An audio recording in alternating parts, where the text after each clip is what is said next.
परिचय।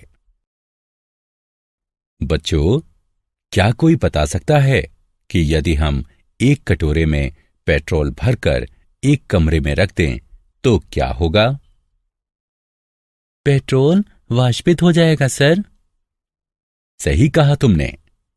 आप देखते हैं कि पेट्रोल द्वारा उत्पन्न ऊर्जा वातावरण में वाष्पित हो जाती है, परंतु उस रूप में जो कि प्रयोज्य नहीं है। तथापि अगर वही पेट्रोल हम अपनी बाइक में प्रयोग करते हैं तो वह ऊर्जा के उपयोगी स्रोत में परिवर्तित हो जाता है। बच्चों, इस अध्याय में हम ऊर्जा के पारंपरिक एवं गैर पारंपरिक स्रोतों तथा पर्यावरण पर उनके प्रभाव के संबंध में जानेंगे।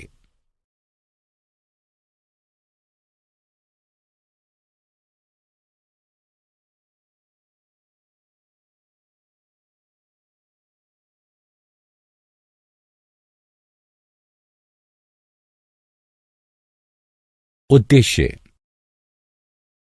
इस पाठ के अंत में आप निम्न करने में सक्षम हो जाएंगे: ऊर्जा के पारंपरिक स्रोतों को जानना, ऊर्जा के गैर पारंपरिक स्रोतों को जानना, पर्यावरण विषयक सरोकारों का वर्णन करना, ऊर्जा स्रोतों की अवधि की व्याख्या करना।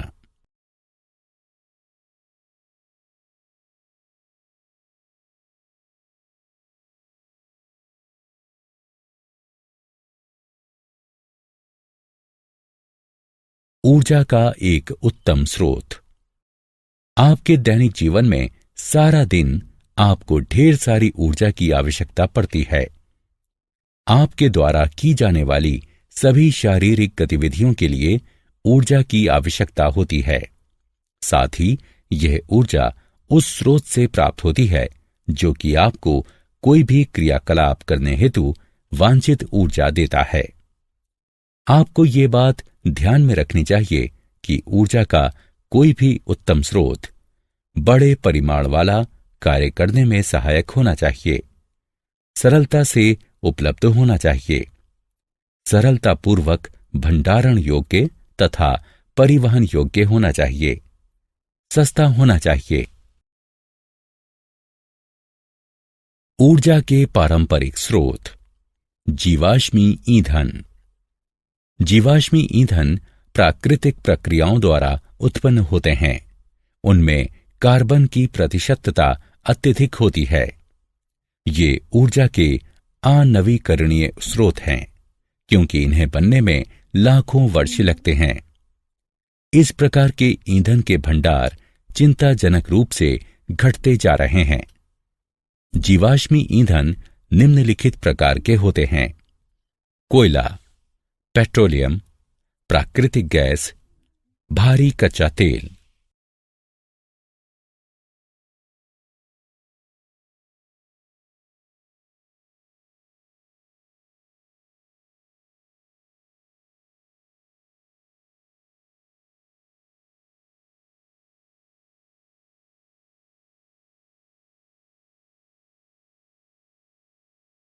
ऊर्जा के पारंपरिक स्रोत।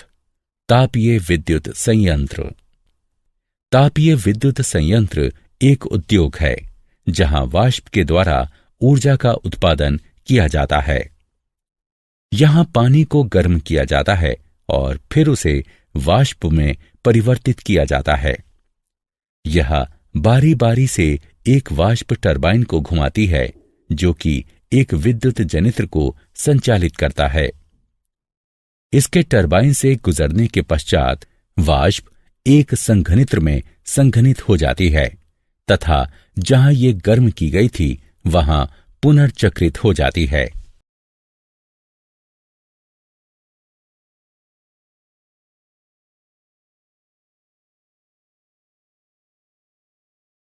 ऊर्जा के पारंपरिक स्रोत। जल विद्युत संयंत्र।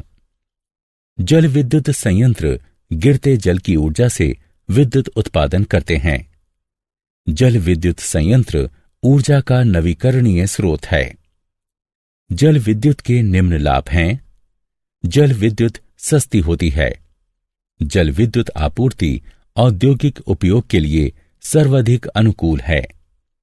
इसमें चूंकि किसी भी प्रकार का जीवाश्म ईंधन नहीं चलता, अतः यह कार्बन डाइऑक्साइड नहीं बनाती। क्या आप जानते हैं, जलने वाला जीवाश्म ईंधन प्रति वर्ष लगभग 21.3 बिलियन टन यानी 21.3 गीगा टन कार्बन डाइऑक्साइड यानी CO2 उत्सर्जित करता है। प्राकृतिक प्रक्रियाएं इसकी केवल आधी मात्रा ही सोख पाती हैं। जैसा कि आप देख सकते हैं, वातावरणीय कार्बन में प्रतिवर्ष 10.65 बिलियन टन की वृद्धि हो जाती है।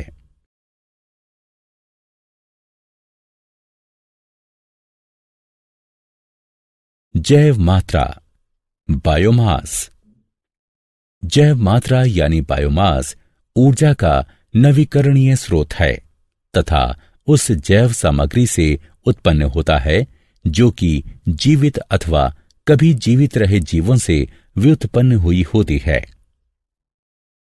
ऊर्जा के स्रोत के रूप में इसका प्रयोग या तो सीधे ही किया जाता है या दूसरे ऊर्जा उत्पादों जैसे जैव ईंधन आदि में परिवर्तित करके किया जाता है।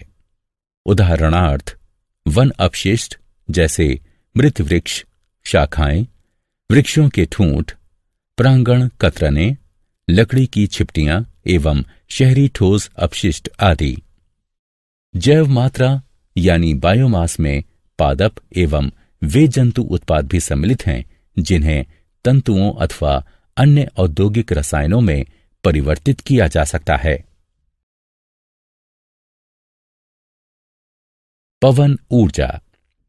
पवन विद्युत पवन ऊर्जा का ऊर्जा के एक उपयोगी रूप में परिवर्तन है, जिससे कि पवन टरबाइनों का प्रयोग करके विद्युत बनाना, पवन चक्कियों द्वारा यांत्रिक विद्युत प्राप्त करना, जल खींचना या जल निकासी करना तथा नोदक जलयानों का संचालन आदि किया जाता है। एक विशाल पवन ऊर्जा फार्म सैकड़ों एकल पवन टरबाइनों पर आधारित होता है, जो कि विद्युत शक्ति पारगमन संजाल से जुड़े होते हैं। समुद्रगामी पवन फार्म की अपेक्षा अधिक बारंबारता के साथ शक्तिशाली पवनों का प्रयोग करते हैं। भूपटल पर उनका दृश्य प्रभाव कम होता है, परंतु निर्माण लागत अपेक्षाकृत अधिक होती है। छोटी तटवर्ती पवन सुविधाएं अलग थलग स्थानों को विद्युत उपलब्ध कराती हैं और जनोपयोगी सुविधाएं देने वाली कंपनियां छोटे घरेलू पवन टरबाइनों द्वारा उत्पादित अतिरिक्त विद्युत की उत्तरोत्तर पुनर्खरीद करती हैं।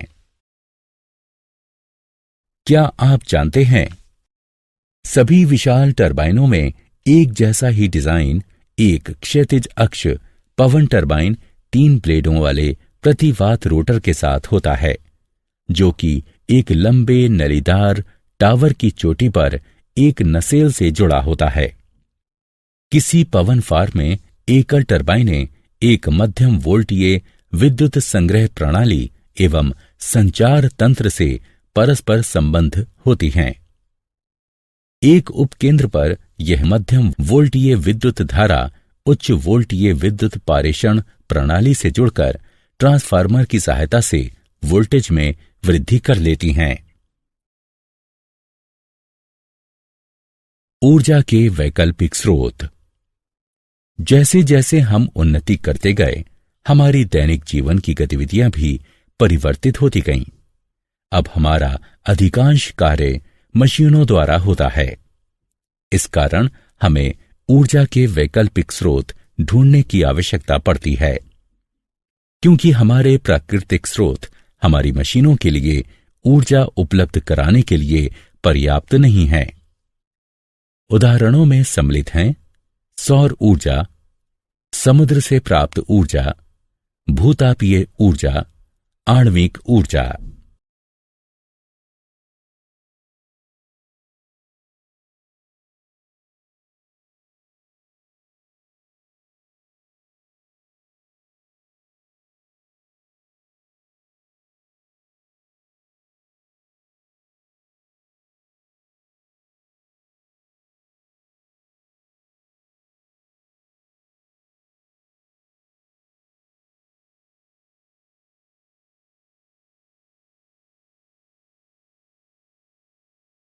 सौर ऊर्जा।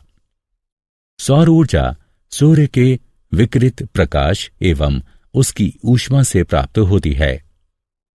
इसका उपयोग मनुष्य द्वारा विभिन्न प्रौद्योगिकियों हेतु प्राचीन काल से किया जाता रहा है। सौर ऊर्जा का प्रयोग विनिर्माण तथा नगरीय भवनों के लिए किया जाता है।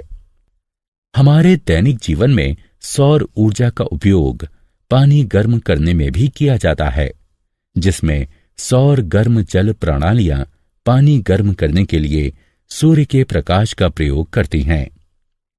निम्न भौगोलिक अक्षांशों में सौर हीटिंग प्रणालियां घरेलू इस्तेमाल के लिए 60 डिग्री सेल्सियस तक के तापमान पर गर्म पानी उपलब्ध कराती हैं।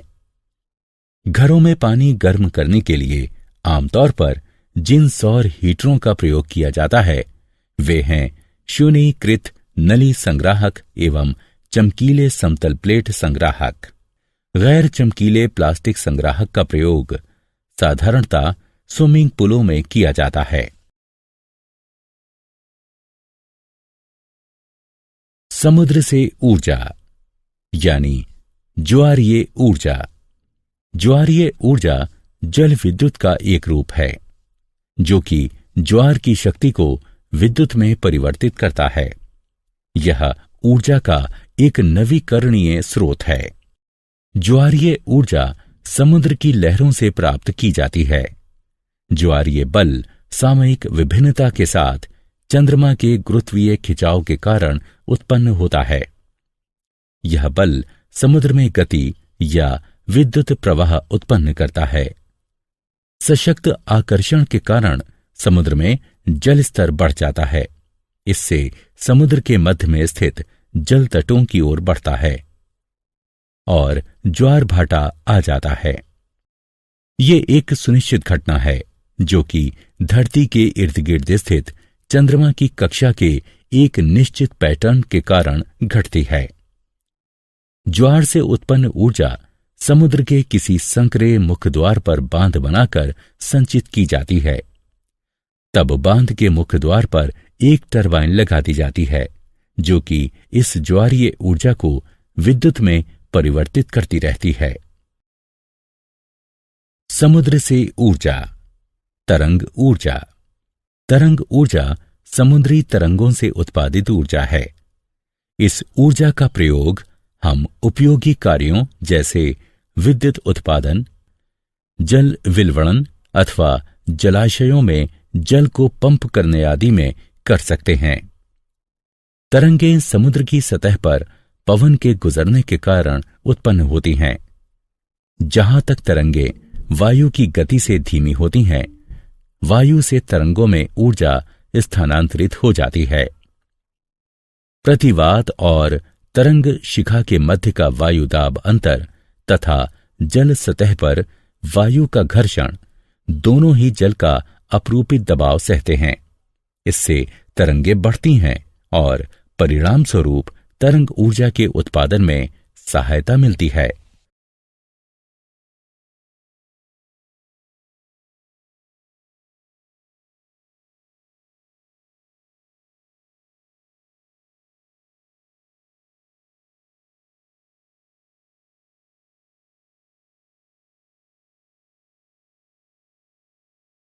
समुद्र से ऊर्जा।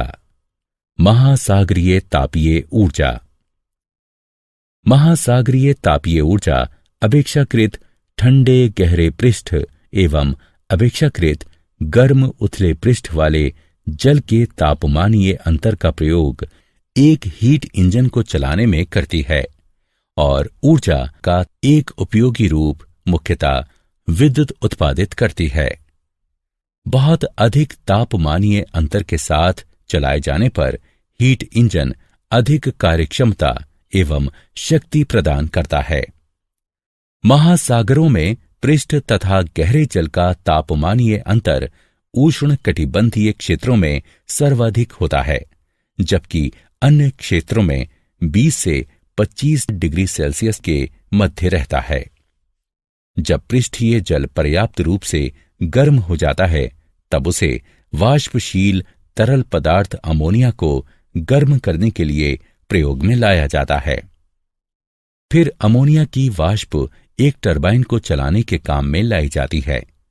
उसके पश्चात सागर की गहराई से ठंडा जल खींचा जाता है और अमोनिया की वाष्प को पुनः तरल रूप में संघनित करने के काम में लाया जाता है।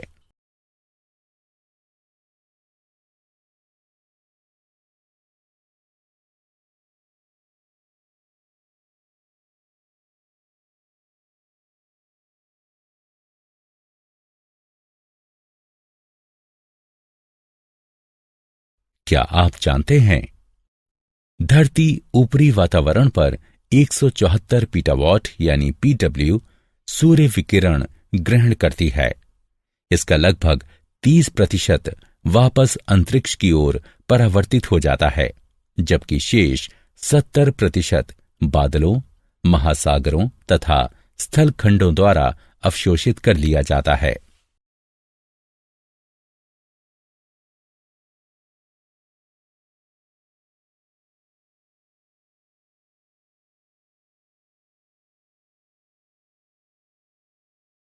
भूतापीय ऊर्जा।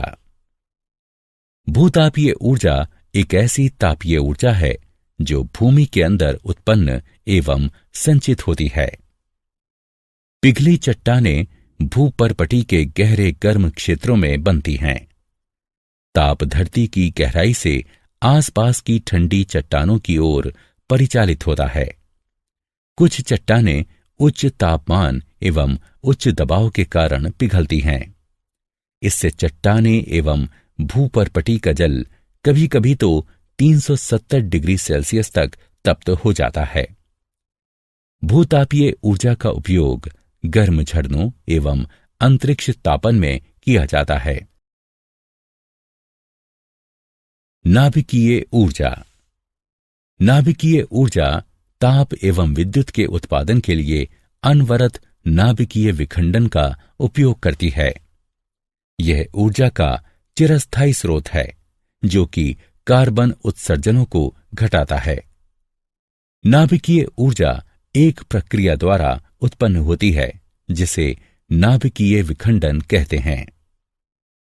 इस अभिक्रिया में भारी यूरेनियम, प्लूटोनियम अथवा थोरियम के नाभिक पर निम्न ऊर्जा न्यूट्रॉन से बौछार कराई जाती है।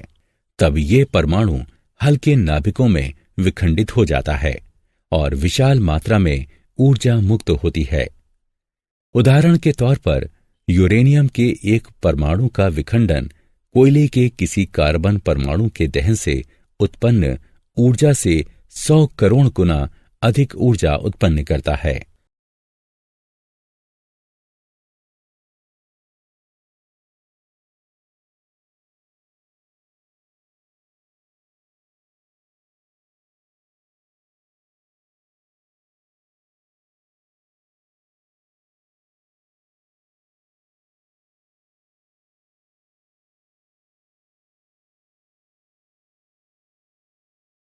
पर्यावरण विषयक सरोकार। ऊर्जा के किसी भी स्रोत का प्रयोग हमारे आसपास के पर्यावरण को प्रभावित करता है। अतः किसी भी ऊर्जा स्रोत के दोहन से पूर्व यह सुनिश्चित कर लिया जाना चाहिए कि इससे न तो पर्यावरण संतुलन बाधित हो और न विधि अवहेलना हो। नवीकरणीय ऊर्जा स्रोत अधिक समय तक चलते हैं क्योंकि वे उत्पादन करते रहते हैं, जबकि अनवीकरणीय ऊर्जा स्रोत समाप्त हो जाते हैं। ऊर्जा के चयन, प्रयुक्त हो रही ऊर्जा के उद्देश्य तथा ऊर्जा के वास्तविक उपयोग में हमें ईमानदार होना चाहिए।